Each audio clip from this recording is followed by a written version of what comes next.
Bom dia, boa tarde ou boa noite. Sejam todos e todas bem-vindos a mais uma aula temática do nosso canal Pop Química, onde hoje nós vamos estar falando sobre a atmosfera, beleza? Galera, hoje tem muita coisa legal aqui para vocês e eu tenho certeza que quem ficar comigo até o final não vai se arrepender. Mas antes de eu falar qualquer coisa, pessoal, vamos aqui a um rápido recadinho. Você aí, que está do outro lado da telinha, não é inscrito aqui no Pop Química, galera? Perde tempo não? Vai aqui embaixo desse vídeo, clique ali no botão de se inscrever aqui no canal, dá um cliquezinho aqui no sininho para ficar por dentro de todas as notificações. Direto eu tô colocando coisas muito legais aqui no nosso canal para vocês ficarem antenados por dentro do conhecimento e o melhor de tudo, totalmente de graça, né? Então quer coisa melhor do que isso? Então vamos lá, corre aí, inscreva aqui no nosso canal para ficar por dentro, beleza? Então vamos agora começar com a aula propriamente dita. Galera, nós temos hoje aqui no Pop Química, nós vamos falar um assunto sem sombra de dúvidas muito interessante. É um assunto assim que dá pra gente fazer séries e mais séries especiais, porém eu vou tratar das questões da atmosfera relacionada à ambiental, à química ambiental, beleza? Por quê? Você que vai fazer uma prova do Enem, pessoal, é importante vocês saberem sobre química ambiental, né? Porque as questões de ambiental geralmente são questões consideradas como fáceis no Enem.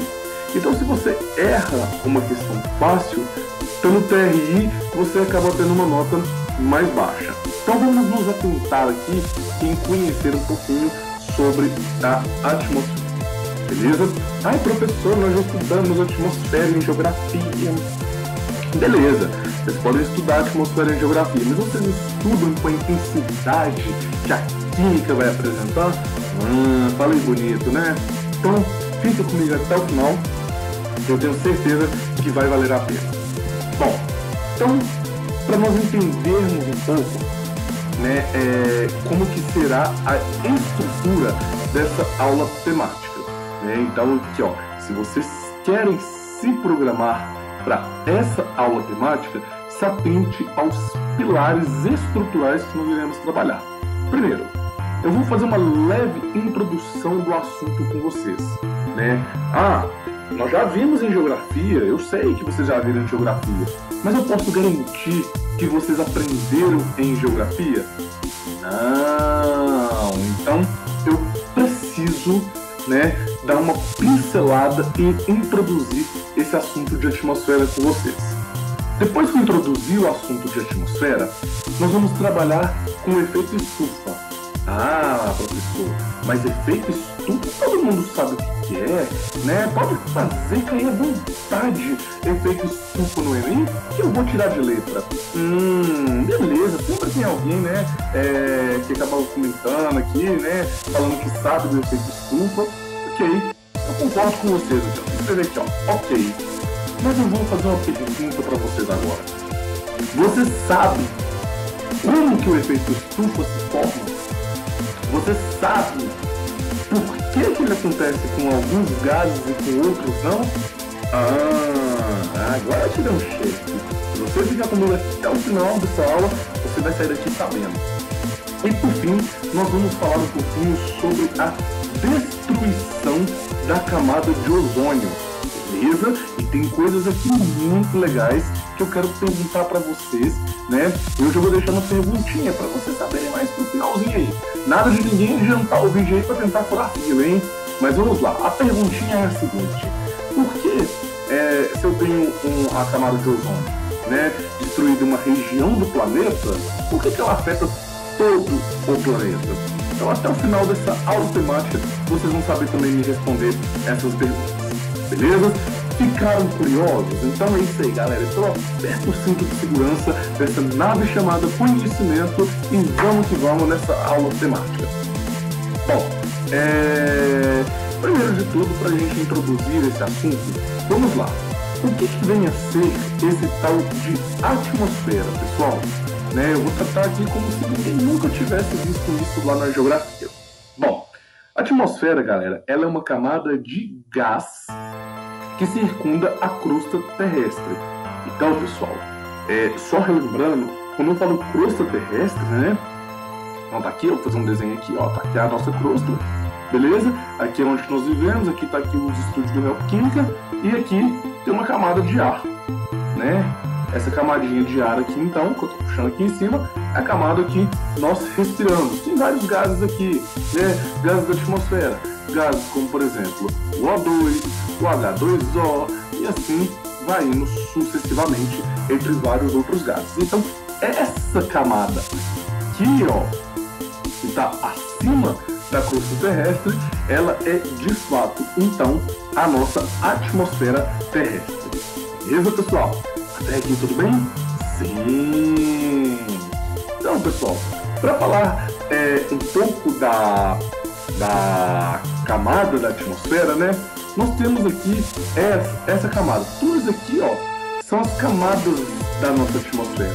A troposfera, a estratosfera, a mesosfera, a termosfera e a exosfera. Então nós temos várias camadas. Por isso que eu falei com vocês que dava para nós estudarmos e fazermos uma sequência de aulas aqui no Neoquímica para falar de atmosfera. Mas hoje em específico eu quero falar de duas em especial com vocês. Primeiro, eu quero falar da troposfera. Por quê? A troposfera é a camada superior da atmosfera, aonde contém os gases do CO2, beleza? Esses gases aqui, então, que são responsáveis pelo efeito estufa no nosso planeta, tá bom? Abreviado aqui por EF, Então, essa camada aqui, aonde que está a troposfera, ela tem aonde que se encontra o CO2, e esse CO2 ele é o causador do efeito estufa sobre o nosso planeta. E nós temos aqui uma outra camada que também será objeto de nossos estudos hoje, que é a estratosfera, beleza? Então a estratosfera vai ser o quê? Onde encontra-se o ozônio, né? O ozônio da famosa camada de ozônio, né? Essa camada aqui, que alguns falam aí do buraco na camada de ozônio.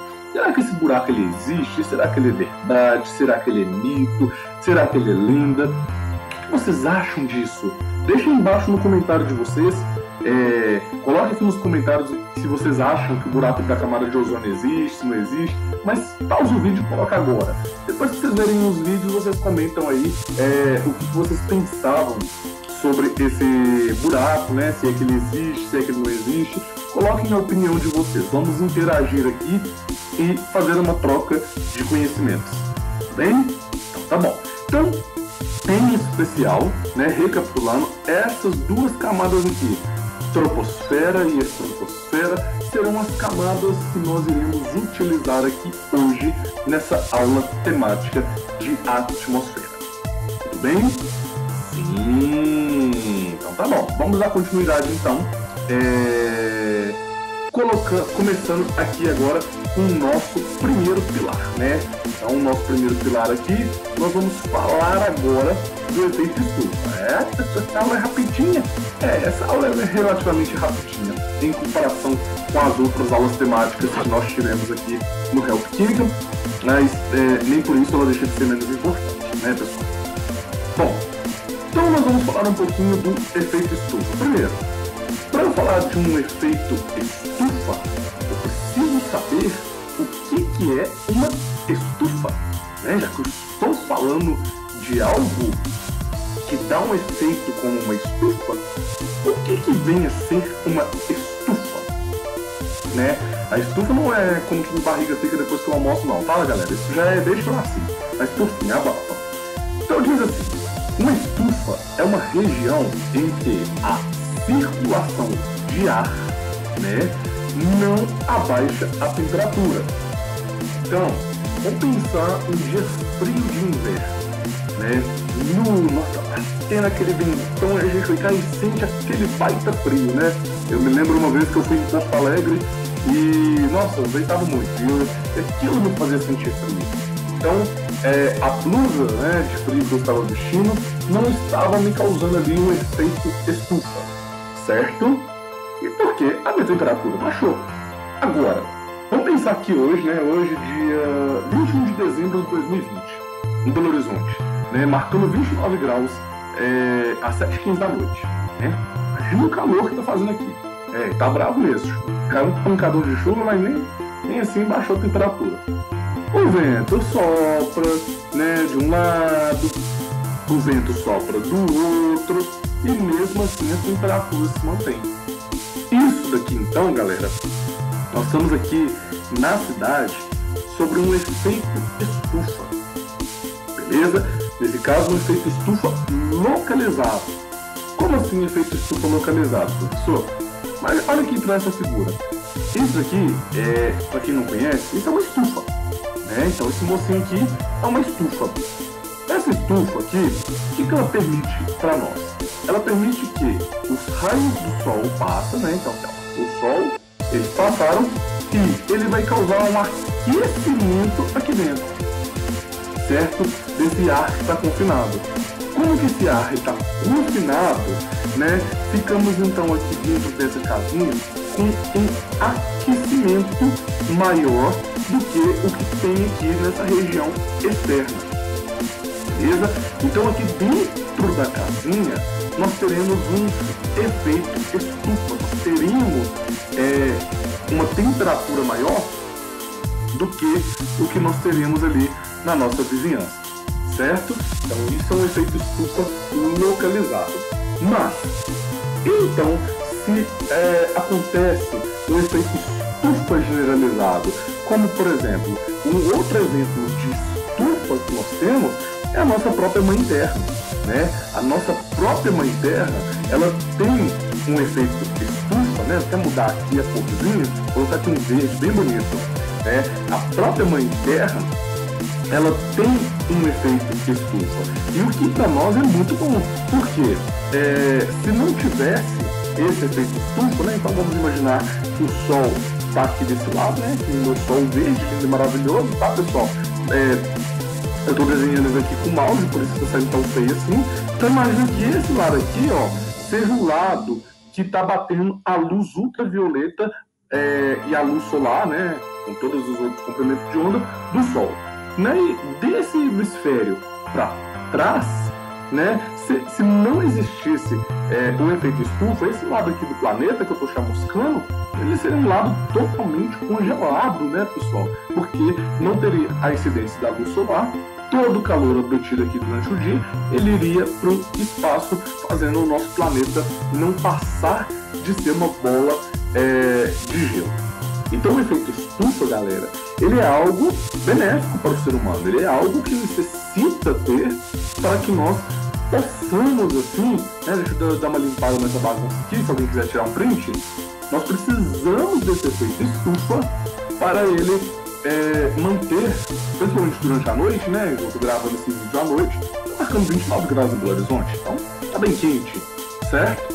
Então o efeito estufa, ele é necessário. Só que, qual que é a nossa preocupação quando nós tratamos do efeito estufa? Pessoal, existem alguns gases, né, que eles são causadores do efeito estufa. E esses gases, né, eles são essenciais, né, para a vida no planeta. Sem eles, nós não teríamos o lado escuro do planeta aquecido durante a noite. E aí, quais são esses gases, os principais gases do efeito estufa? O gás carbônico, que é o CO2, o metano, o dióxido de nitrogênio, a água, galera, a água é um gás do efeito estufa, por mais que muita gente negligencie ela. Só que, muitos já devem ter ouvido falar, por exemplo, que o metano, ele é o maior causador do efeito estufa em relação ao CO2, né? Comenta aí depois nos comentários se vocês já sabiam disso, tá? Só para ter certeza que foram muitos meses que já ouviram falar. A água, né, nem tanto assim, mas ela também causa um aumento do planeta, né? Por isso que tem um aumento do aquecimento do planeta. Por isso que quando se fala em combustíveis movidos a hidrogênio que liberam vapor d'água, a gente também tem que pensar também que carros no futuro liberando vapor d'água também vai ter um aumento do efeito estufa, beleza? Só que aí, pessoal, então vem aquela pergunta assim louca, que é a seguinte, né? Por que então nós nos preocupamos muito mais com CO2 do que o CH4, que é o metano, quando falamos do efeito estufa, visto que o CH4 ele aumenta muito mais o efeito estufa do que o CO2. Ora, pessoal, a resposta para isso é muito simples, por incrível que pareça, né? Deixa eu até colocar aqui com marca-texto. O CH4 aqui, vou buscar esse carinha aqui, ele de fato, ele aumenta, e aumenta sim, aumenta muito o efeito estufa, mais mesmo do que o próprio CO2. Porém, o CH4, ele está o que? Em menor quantidade na atmosfera. Beleza? Então ele está em menor quantidade do que o CO2. Por isso que o CO2 aqui, ele é o nosso alvo de estudo. Aí vocês devem estar se perguntando assim, olha, professor, mas então a água, né, deveria ser o cara assim, fica nas galáxias do efeito estufa, porque a água tem muito mais quantidade na atmosfera do que o próprio CO2, né? Aí eu falo, não, é verdade, realmente a água, ela está em maior quantidade, né, na atmosfera do que o próprio CO2. Mas por que a água, então, ela não passa a ser, né, quando eu digo água, é vapor de água, viu, galera? Por que ela não passa a ser, então, esse alvo do efeito estufa? Por que nós não miramos para a água para pensar assim, poxa, a água tem uma maior quantidade na atmosfera, ela vai causar maior efeito estufa? Por quê? O aquecimento pelas moléculas de água, eles não são tão intensos quanto o aquecimento pelas moléculas de CO2. Então vocês estão conseguindo ver a comparação aqui, galera? Nós primeiro analisamos CO2 e metano. O metano, por mais que ele absorva muito mais o calor e aumente muito mais o efeito estufa do que quando comparado com a água, ele tem menor quantidade na atmosfera. Porém, o vapor de água, que está em maior quantidade do que todos esses gases, ele também é um gás que, por mais que contribua para o efeito estufa, não contribui de forma tão significativa quanto o CO2. Por isso, pessoal, todas as vezes que nós falamos de efeito estufa, o principal vilão dessa brincadeira é o CO2. Mas lembre-se, além dele, existem outros caras também que são causadores do efeito estufa. Tudo bem? Sim, então tá bom. Bom, feito tudo isso, então, né, pessoal, vem uma outra pergunta que é a seguinte. Beleza, todos esses gases que eu citei aqui em cima, eles têm na atmosfera, mas a nossa atmosfera ela é muito rica, ela é muito complexa. E ela contém outros gases que não são do efeito estufa, mas eles estão na atmosfera. Qual que é esse lance, então? O correto não deveria ser, tem na atmosfera como gás, causa o efeito estufa? Por que eu tenho, então, o oxigênio na atmosfera? O oxigênio é abundância. O nitrogênio nem se fala, é o gás que tem maior quantidade na nossa atmosfera terrestre. Tem gases como argônio, que é um gás nobre. Por que esses caras, então, eles não causam um aumento do efeito estufa? Pessoal, agora vem a parte interessante. Agora vem a parte em que a aula começa a ficar legal de verdade. Tudo isso pode ser explicado por meio da intensidade que a radiação ela nos emite. Em outras palavras, quem vai nos dizer um pouco mais sobre isso é a própria química quântica, beleza? Então, as teorias aqui da química quântica que vão nos explicar o porquê que isso acontece.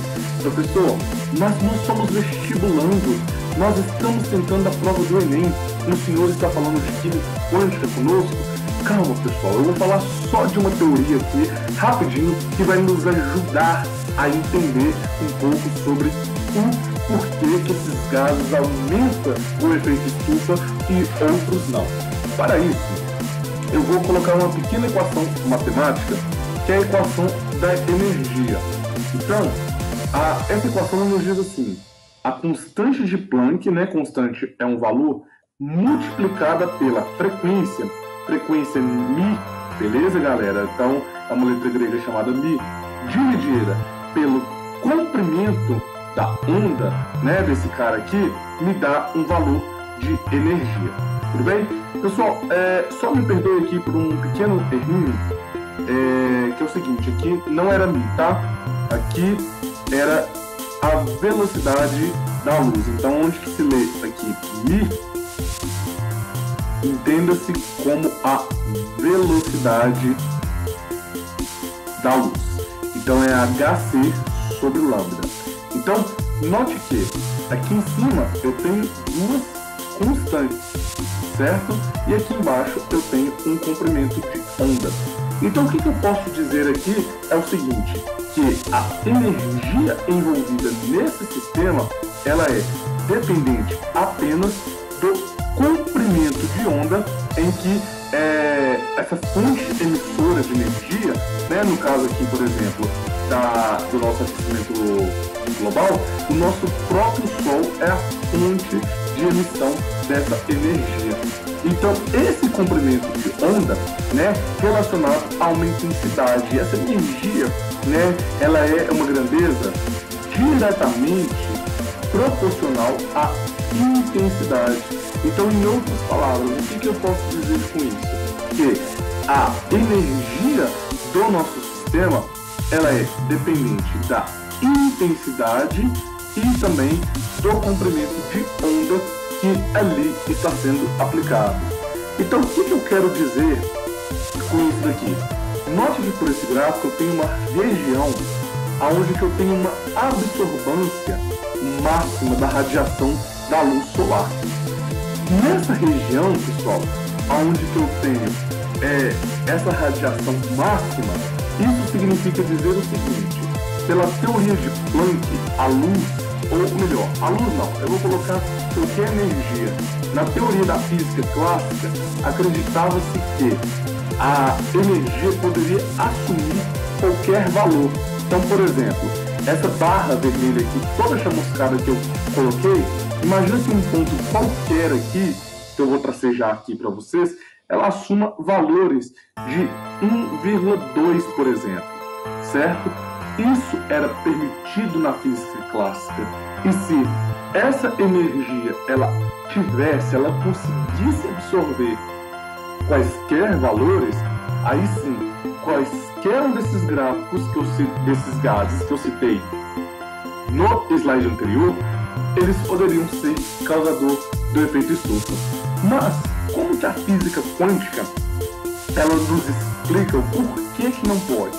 Porque a teoria proposta por Planck crê que, em vez de eu ter um gráfico como essa barra aqui, eu agora só posso assumir valores discretos de energia, ou seja, a energia deixa de assumir qualquer valor. Em outras palavras, eu só posso pegar esses pontos para valores de energia cujo eu tenho tracinho. Então, se eu pegasse aqui um ponto, por exemplo, 2, esse 2 ele tem que ser proporcional, né, ou multiplicado a um valor. E esse valor tem que assumir respeitando hc, onde que h é a constante de Planck e c é a própria velocidade da luz. Beleza? Então, pessoal, calma, eu sei que está confuso, mas já vai ficar claro, fiquem tranquilos. Segura o cinto aí da nave do conhecimento, que é só uma turbulência, mas nós já vamos chegar numa conclusão. Então, pessoal, nesse ponto aqui de absorvância máxima, ou de maior intensidade e, consequentemente, maior energia, eu tenho determinado comprimento de onda, beleza? E, agora que vem o pulo do gato, a luz solar também, ela emite um comprimento de onda. E as moléculas de CO2, elas também têm um comprimento de onda. Então aqui todo mundo sabe que o CO2 ele faz ligações duplas, beleza? Mas aqui eu só estou falando das ligações sigma. referentes aqui ao CO2, né? Então essas ligações sigma, elas são as mais fortes e mais intensas no nosso CO2. Então, pessoal, essa ligação aqui do CO2, ela tem um determinado comprimento de onda, certo? A energia da luz solar que incide sobre o nosso planeta, ela faz o quê? Ela emite certa quantidade de energia. Essa quantidade de energia, ela não é diretamente, ela não é inversamente proporcional ao comprimento de onda lambda. Então, aí é que está o pulo do gato. Se o comprimento da intensidade máxima da luz, da radiação solar, se esse comprimento ele for exatamente igual ou próximo ao comprimento das ligações químicas que regem esses gases, o que vai começar a acontecer em nosso sistema? Ou essas ligações elas vão ser esticadas, ou essas ligações elas vão começar a ser comprimidas. E quando esse movimento de estirar e de comprimir, quando esses dois movimentos aqui, a ligação ser esticada, a ligação ser comprimida, e por que a ligação signa? Porque ela é mais forte, ela não vai se arrebentar, mas ela vai ficar nesse movimento da forma: estica, contrai, estica, contrai. Quando isso acontecer, você vai passar a ter o que? A vibração dessas moléculas. E quando vocês passarem a ter a vibração dessas moléculas, você vai ter um aumento absurdo na temperatura do planeta. Então, graças a essa interação entre a radiação da luz solar com as moléculas, com os comprimentos de ligações que compõem essas moléculas, nós temos o chamado efeito estufa, porque esse movimento de esticar e de contrair libera energia na forma de calor, que é responsável pelo aumento da temperatura do nosso planeta. Nossa, gente, deu demais isso, eu não tenho vontade de chorar de alegria, não, gente. Eu acho irado demais, gente. Eu sou suspeito de falar, porque eu sou muito apaixonado com isso que eu faço. E eu gosto muito de dar essa aula, né? Não é à toa que eu tô gravando ela aqui pro Health Química pra vocês.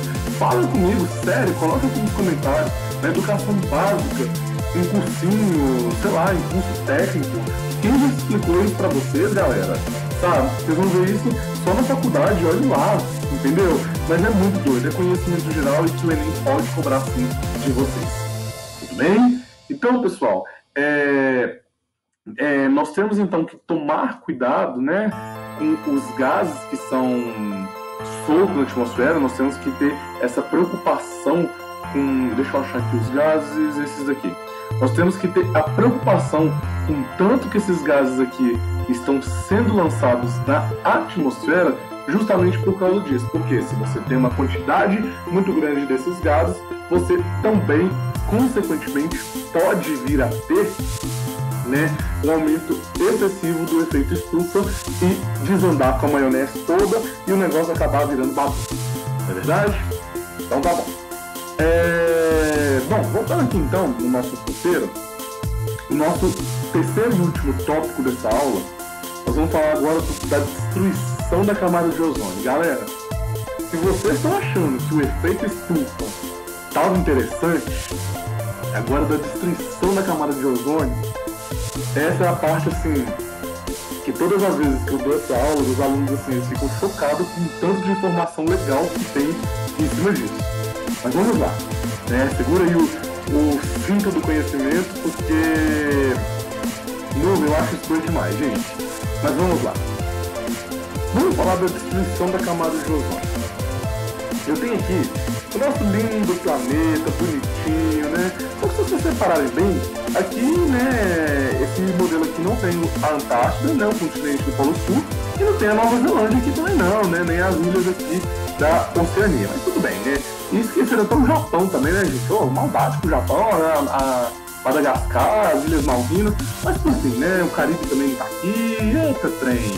Pronto, mas por fim, tá aqui o nosso planeta agora, né? Com várias ilhas, né, e tal.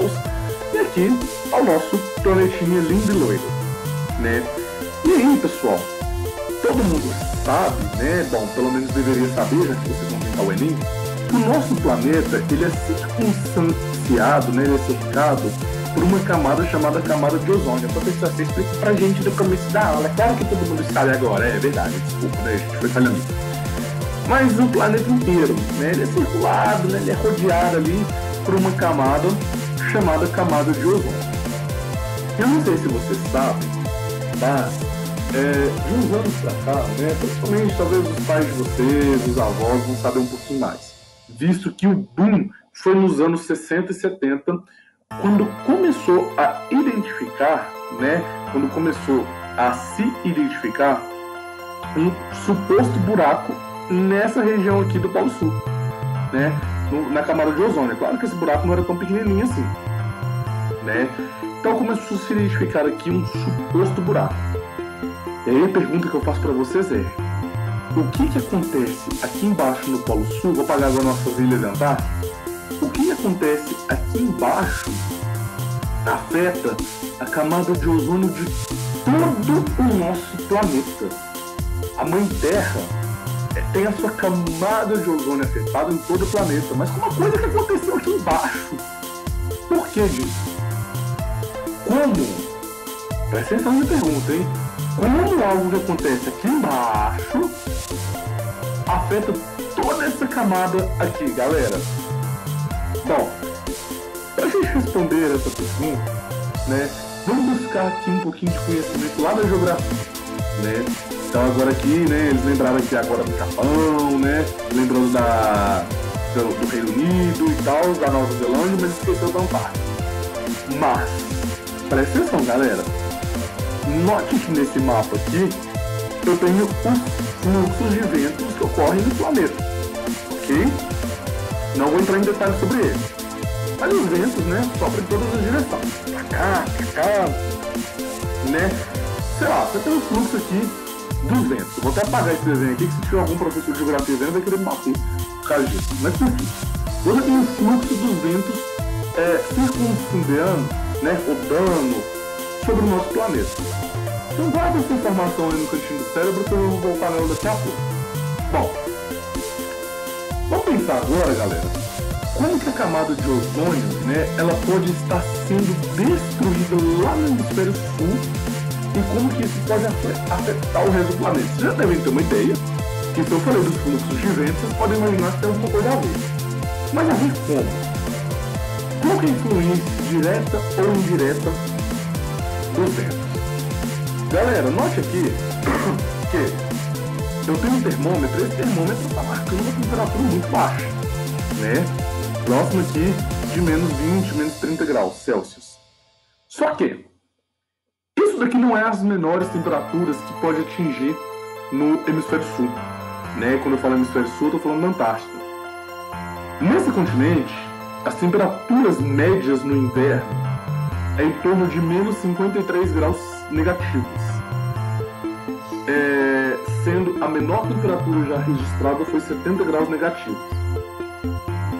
E o Polo Sul, galera, devido à inclinação do nosso planeta, né, devido à inclinação da Mãe Terra, durante o inverno, né, então daqui, o nosso planeta aqui, né, o continente aqui, tudo bonitinho, e tem essa inclinação.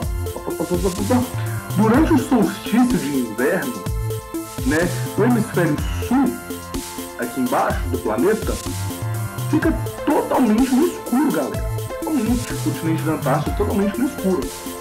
Durante aproximadamente 4 meses. Vocês imaginam aqui, 4 meses, né, com esse frio danado. Isso começa o quê? O fluxo de vento dentro de todo o planeta, né, nessa direção aqui, em direção ao sul do planeta, começa a criar uma espécie de um vórtice que a gente chama de vórtice polar sul. Beleza? Esse vórtice polar sul, ele é como se fosse um furacão ou um ciclone concentrado no hemisfério sul. Beleza? Então aqui eu tenho uma foto, né, é uma imagem de satélite mostrando esse vórtice polar sul, onde que aqui ao centro, onde tem essa coloração mais azulada, ele tem a maior intensidade. Beleza? Então agora, galera, a coisa vai começar a fazer um pouco mais de sentido para nós. Vai começar a fazer mais um pouco de sentido com o que eu quero falar com vocês aqui. Por quê? Nós temos aqui o fluxo de vento, certo? E por que eu falei com vocês que foi nos anos 60, nos anos 70, que observou-se finalmente um aumento desse buraco na camada de ozônio? Nessa época, galera, usava-se uma substância chamada CFC. CFC é a sigla para carbono, flúor e cloro. É uma substância extremamente estável, né? Pica nas galáxias, não reage com quase ninguém, ela é topzera, galera. Só que, quando descobriu que ela causava o aumento, né, o chamado aumento do buraco da camada de ozônio, ela foi proibida de ser usada no mundo inteiro, né? Alguns países mais tarde, outros mais cedo, mas por fim, hoje em dia o CFC é proibido de ser usado. E esse cara, galera, ele era tão top, mas tão top, mas tão top, que ele era usado em fogão, em geladeira, em televisão de tubão, era usado em ar-condicionado, né? Então, eu acredito que hoje em dia, né, se fosse possível, ele seria usado até nos nossos WhatsApp. Então, pica nas galáxias que o cara era. Só que, tem um problema. Esse cara, ele era estável, mas não pro vórtice polar sul. Por quê? Pensa, galera, que o vórtice polar é como um ciclone que vai ficar girando nessa região durante 4 meses de frio extremo e vindo ventos de todas as direções do planeta em direção ao hemisfério sul. Você já consegue imaginar o tamanho do problema que está sendo aqui? 4 meses no escuro, aquele ventaval no formato de um ciclone e a temperatura baixa. O CFC, sei lá, girando igual como se estivesse no liquidificador. E vai girando, e vai girando, e vai girando, e vai girando. E essa coisa fica louca, de tanto girar. Galera, só que quando a primavera chega, bate aqui as primeiras luzes solar na Antártida. Agora eu pergunto para vocês, o vórtice polar, ele para? Ele continua? Com a chegada da primavera, né, no hemisfério sul, quando os raios solares eles começam a aparecer, galera, nós começamos a ter o quê? O ar começa a se aquecer, o ar vai se aquecendo, quente e úmido, com frio e seco, nós vamos dar forças para esse ciclone continuar acontecendo. E sabe o que é o pior de tudo isso? É que quando esse ciclone vai ganhando forças, casado ainda com os primeiros raios solares a aparecer no hemisfério sul, nós temos o quê? Nós temos a radiação ultravioleta provinda do Sol quebrando, rompendo essas ligações que formavam o CFC. Aí, galera, o negócio fica pica nas galáxias. Isso inclusive já foi questão do Enem. Quando isso acontece, né, que você tem as primeiras incidências das radiações ultravioletas provindo do Sol, vindo para o CFC, que está concentrado em um vórtice, você vai romper essas ligações formando radicais livres. Esses radicais livres que vão sendo formados, eles começam a romper as moléculas do ozônio, formando então uma nova substância e formando o oxigênio. Opa, mas onde que o oxigênio ele se encaixa aqui na nossa atmosfera? Que nós mostramos aqui na primeira parte. O oxigênio, assim como o CO2, galera, ele está na troposfera, ou seja, em vez de nós termos ozônio aqui na estratosfera, quando forma o oxigênio, quando forma o O2, que é um gás mais leve, ele migra aqui para a troposfera. Ou seja, você começa a localizar uma região da sua estratosfera que vai gerar uma espécie de um buraco na camada de ozônio. Então, os raios ultravioletas provindos da radiação solar, eles o quê? Param de ser filtrados, porque em vez de eles pegarem ali no nosso ozônio, ele está pegando em uma molécula que nem deveria estar lá. Ela nem deveria estar lá ainda. Por que você não vira presidente da República para falar isso? Né? Já dizia Tatiana Barra, né? Só que ela está lá. Nem devia estar lá, nem devia estar ali ainda, mas ela está lá. E aí, galera, o que acontece é isso daqui, né? Essa é uma imagem que eu peguei da CBC, né? Com um buraco na camada de ozônio. Bom, pessoal, nós já vamos chegar na finalização, mas eu preciso dar um fechamento com chave de ouro aqui. Como então, se esse buraco está só na camada sul, beleza, o que vai acontecer? Derreter as calotas, vai aumentar o nível dos oceanos, vai inundar cidades litorâneas, né? Nós vamos mudar o clima de todo o planeta, por causa que vai causar um desequilíbrio ambiental. Só que a gente acha que isso é o menos pior que pode acontecer, sem saber que a mãe natureza ela tem uma carta na manga. O efeito do homem está destruindo a camada de ozônio. Como que então ela pode vir afetar aqui em cima? Aqui está o mapa do Brasil, aqui está essa bolinha vermelha, está Belo Horizonte. Como que o buraco que está lá no buraco da longura pode vir a me afetar aqui em BH, Minas Gerais, no Brasil? Ah, galera, aí tem um princípio muito legal, né, que vocês estudam em Química. Inclusive tem até aqui no Help Química, na parte de equilíbrios químicos.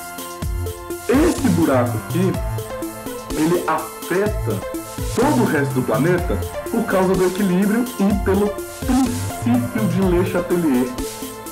Gente, eu queria ver muito a cara de vocês agora, porque quando eu vejo isso eu fico assim, ó, eu fico chocado.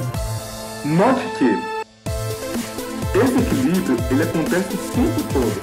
A radiação ultravioleta bateu aqui, ó, quebrou o ozônio em O2 e radical livre de oxigênio. Esse O2 desce, o outro O2 sobe, e esse radical livre vai encontrar com o O2 que está chegando aqui, e isso tudo voltou a ser ozônio de novo. Tem ali esse equilíbrio acontecendo o tempo todo. Só que, quando o CFC aqui no hemisfério sul está atrapalhando o nosso rolê, galera, o que acontece é o seguinte: esse equilíbrio aqui, ele é perturbado. E quando o equilíbrio é perturbado, o que o princípio de Le Chatelier nos fala? Que há um deslocamento do equilíbrio a fim de acabar com essa perturbação. Em outras palavras, se eu estou diminuindo a quantidade de ozônio aqui no hemisfério sul, aqui na Antártida, aqui nas calotas polares sul, todo o ozônio, inclusive o que está aqui sobre minha cabeça em Belo Horizonte, vai começar a diminuir a sua concentração para aumentar a concentração no, entre aspas, famoso buraco da camada de ozônio. Então, se antes nós tínhamos uma camada de ozônio dessa grossura, igual nós estamos vendo aqui no lado em vermelhinho, depois que esse equilíbrio ele é deslocado, nós passamos a ter uma camada de ozônio mais fininha, igual nós estamos vendo aqui. Tudo bem? Então aí que mora o perigo. Se você tem um afinamento da camada de ozônio, você tem o quê? A redução do filtramento. Você está filtrando menos os gases do efeito estufa provindo do Sol. Professor, então quer dizer que se esse ano está com essa finura, ano que vem vai estar com essa finura, depois vai estar com outra finura, vai estar uma finurinha pequenininha, até chegar um momento que nem camada mais de ozônio nós vamos ter? Não, galera, por quê? Quando chega o verão, esse vórtice do sul, né, ele acaba. Aqueceu lá, o ciclone parou e tal, só que a camada ela vai restabelecendo o seu equilíbrio, vai voltando ao normal de novo. Só que todo ano nós vamos ter o quê? Diminui camada, aumenta camada. Diminui camada, aumenta camada. E qual que é o perigo disso? O perigo disso, galera, mora, por exemplo, eu vou sair aqui sem protetor solar. O perigo disso mora no derretimento das geleiras. Então você tem vários impactos ambientais. E isso vai continuar acontecendo até o quê? Todo esse CFC que foi liberado alguns anos atrás, talvez em anos que nem eu nem vocês haviam nascido ainda, que alguém já jogou, nós e as nossas gerações futuras vão continuar sentindo as consequências até que todo esse CFC que está diluído na atmosfera seja totalmente consumido pelas radiações ultravioletas provindas do Sol. Beleza? Então, galera, hoje aqui eu falei com vocês, né? Eu me propus a falar dois temas, né? Efeito estufa e a destruição da camada de ozônio dentro dessa nossa aula temática que pode vir a cair lá na nossa prova do Enem, né? E é isso aí, né, galera? Se vocês ficaram comigo aqui até agora, não deixa de dar um joinha nesse vídeo aqui, não. Isso é muito importante para eu continuar os meus trabalhos, beleza?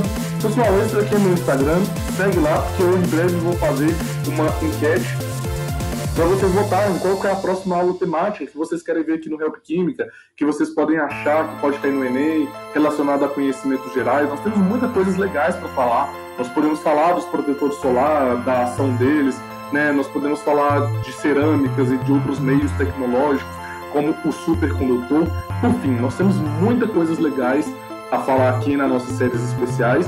E eu espero de verdade que vocês tenham gostado muito dessa série mesmo, assim, porque eu fiz ela muito empolgado para vocês. Então, não deixe de dar aquele joinha aí embaixo, beleza? Galera, meus Help Guerreiros, muito obrigado pela companhia. Assinem aí o Help Química e venham fazer parte dessa comunidade que tem mais de 20 mil pessoas assinadas. Um abraço e até breve. Tchau!